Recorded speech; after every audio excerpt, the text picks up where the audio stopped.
Estoy aquí de nuevo con ustedes, encantada de estar en este primer programa del año 2026. Voy a tener como invitado al licenciado Janel Ferreras, un mercadólogo, politólogo, ambientalista y sobre todo un gran comunicador con el que vamos a tratar temas nacionales, geopolítica, de todo. Yo sé que va a ser una gran entrevista. Se quedan con nosotros en Propuesta Semanal. Continuando, como decía la semana pasada, de comentarios que tengan que ver con la noticia más importante de cada mes, continuamos con junio. Junio tuvo un evento importante, y es el hecho de que ONESB entregó el informe técnico de las causas del derrumbe del techo de Yeset.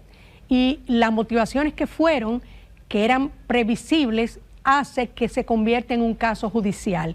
Al mismo tiempo, muchas familias hacen sometimientos a Antonio Espaillat, pero al mismo tiempo hay otras que hacen acuerdos económicos para no someter. Al mismo tiempo, en junio, la Fuerza del Pueblo hace una rueda de prensa donde saca a la luz pública los problemas de manejo y de los problemas económicos que tenía SENASA. La respuesta del presidente en un Luis Abinader semanal era que lo que le pasaba a SENASA era que le faltaban recursos y que se le estaban suministrando, producto de que se habían incluido más de 2 millones de personas al sistema subsidiado, es decir, al de personas que no pagan nada. Pues bien, en julio hay otro evento que trajo mucho ruido, y es que se conoce de la ampliación de la avenida República de Argentina, y que supuestamente se iba a mutilar parte del Jardín Botánico. Pues diferentes entidades, entre ellos la Academia de Ciencias, pues hace objeciones, y el público en general. Se generan protestas frente al mismo Jardín Botánico, pero el gobierno detiene todo aquello, explicando que la ampliación de la avenida no conllevaba la mutilación del Jardín Botánico. Qué bueno. En agosto también hay un hecho trascendente en la vida nacional, en la vida en general. ¿Por qué? Porque después de más de 2 décadas de discusión, de haber ido al Poder Ejecutivo en 3 ocasiones, de haber sido devuelto en 3 ocasiones en el gobierno, 1 de Leonel Fernández, 2 de Danilo Medina, el Código Penal. Pues finalmente el Código Penal se aprueba con una característica fundamental: no tiene despenalización del aborto, es decir, mantiene el aborto como delito. Y como consecuencia de eso, los grupos que siempre han estado abogando por la aprobación de un código que contenga la despenalización, generan una comunicación de unas 1000 firmas, en las cuales estaban también incluidas la primera dama y sus hijas, en la que le pedían al presidente que no promulgara el código. Finalmente, el presidente promulga el código. En este momento estamos en un tiempo de lapsus de 1 año que se llama vacatio legis, en el cual se pueden hacer modificaciones, y de hecho siguen visitando los diferentes grupos que se sienten afectados o que quieren mejorar aún más el código, pues siguen visitando. Sigue siendo sumamente importante la aprobación del código porque, como repito, estuvo más de 2 décadas discutiéndose, y las veces que fue devuelto, en 3 ocasiones, una vez Leonel Fernández y 2 veces Danilo Medina, en ambos casos era porque no contenía despenalización del aborto. Claro, han pasado muchas décadas, ya, aunque ese tema sigue siendo muy importante, porque tenemos a su vez la Constitución, que en su artículo 37, que establece la defensa de la vida desde la concepción. Por tanto, este código tiene que ser coherente, y es en este momento coherente con varios de los postulados del código.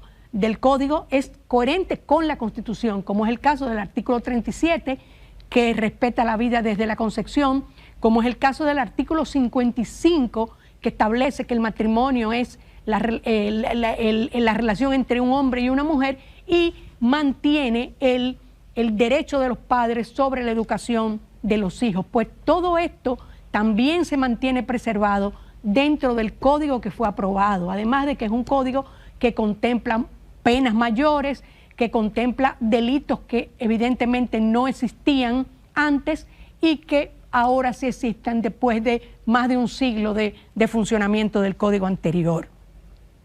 En el mes de septiembre hay otro hecho desagradable, y es el colapso de la energía en el Aeropuerto Internacional de las Américas, y que provocó esa falla eléctrica, aunque se restableció el servicio después de varias horas, afectó en la cancelación de vuelos, en el retraso de vuelos, en el desviar vuelos a otro lugar.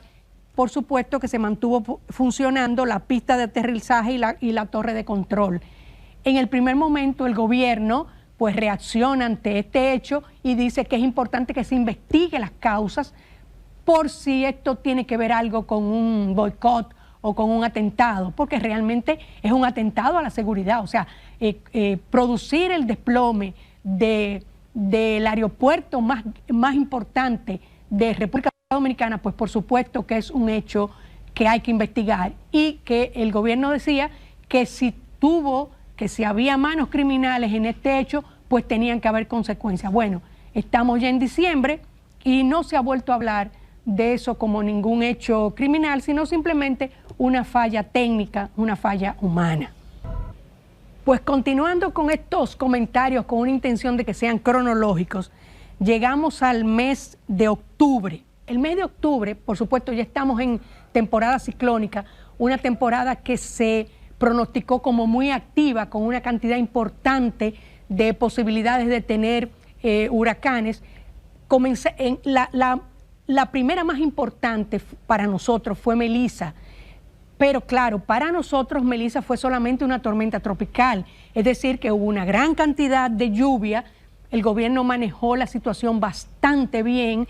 Por supuesto, se suspendieron clases y trabajos determinados días, lo que implicaba que la gente estaba en su casa. Por tanto, las posibilidades de ocurrir desgracias pues se minimizan. No es el caso de los fatídicos noviembres que recordamos, en los cuales la gente no estaba totalmente avisada de lo que podía pasar, y vimos las consecuencias en una cantidad de muertos, y en la otra el terrible desplome del túnel, con 9 muertos solamente en ese lugar, sin contar los de otros lugares. Pues en el caso de Melissa, que para nosotros fue solo una tormenta tropical, luego de salir de nuestra área se convierte en un gran huracán, y es el mayor huracán de esta temporada. Y para los otros países del Caribe realmente hubieron grandes desastres, pérdidas agrícolas, pérdidas de infraestructuras, y sobre todo la muerte de 24 personas. Realmente fue un evento que para fines nuestros solo fue tormenta tropical. Sin embargo, en otras partes del Caribe fue un gran terremoto de una gran fuerza. Entramos ya en el mes de noviembre. En noviembre ocurre lo que se llama un blackout, es decir, una oscuridad total que se genera en un problema de la subestación de San Pedro de Macorís, y supuestamente una falla humana como bajar y subir un switch genera que fueron cayendo, como se llama, en cascada los diferentes sistemas de todo el país, y el país completo se quedó sin energía, en algunos casos por unas cuantas horas, en algunos casos por muchas horas. Por supuesto, Joel Santos, que es el ministro del Ministerio de Energía y Minas, de inmediato dijo que se iba a hacer una investigación para conocer las causas reales de que esto ocurriese, porque sabemos que un evento de esa naturaleza genera grandes pérdidas económicas, pérdidas incluso en términos domésticos, porque se daña una gran cantidad de alimentos que la gente tiene en sus neveras, porque hubo gente que ese apagón no se resolvió hasta el día siguiente. Y quizás el hecho que más se sintió fue la paralización del metro de Santo Domingo y del teleférico. O sea, se veía uno con gran angustia cómo la gente estaba, por ejemplo, en el caso del teleférico, que está en el aire, literalmente en el aire. En el caso del metro, pues la gente la sacaron por los túneles porque el metro no funcionó. Recordemos también que el expresidente Leonel Fernández decía que él no entendía por qué el metro no funcionó, porque tiene, creo que eran 40 megas que él hablaba de plantas de emergencia que deberían de entrar a funcionar ante cualquier evento y no lo hicieron. Ante esa misma pregunta, al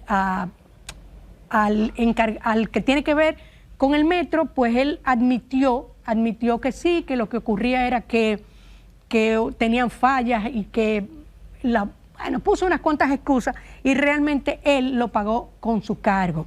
Lo pagó con su cargo, o sea, fue destituido, fue el único destituido en medio de este caos.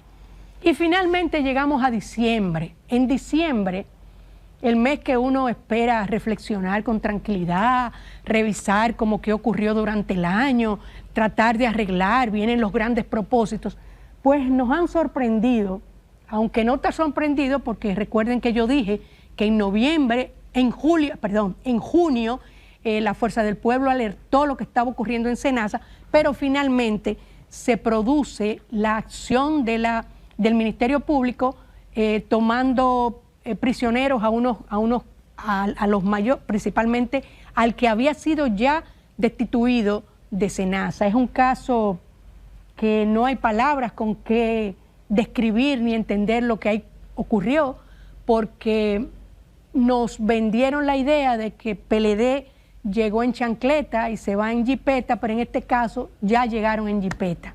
O sea que yo pienso que quizás una de las cosas que más indigna a la población en sentido general es que eran gente, todas, sin excepción, que no necesitaban hacer lo que hicieron.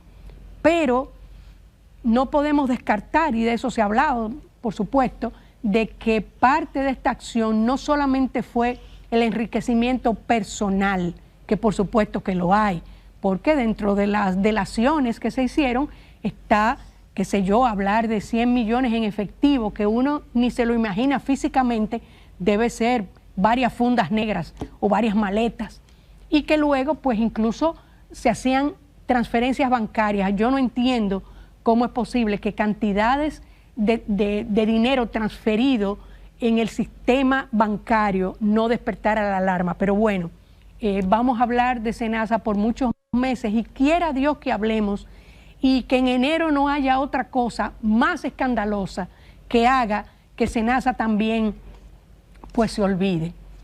Pues con esto, entre la semana pasada y esta, hemos hecho un resumen lo más compacto posible de las 12 noticias más importantes durante el año 2024. Feliz, repito, de estar en este primer programa de enero 2026 con ustedes.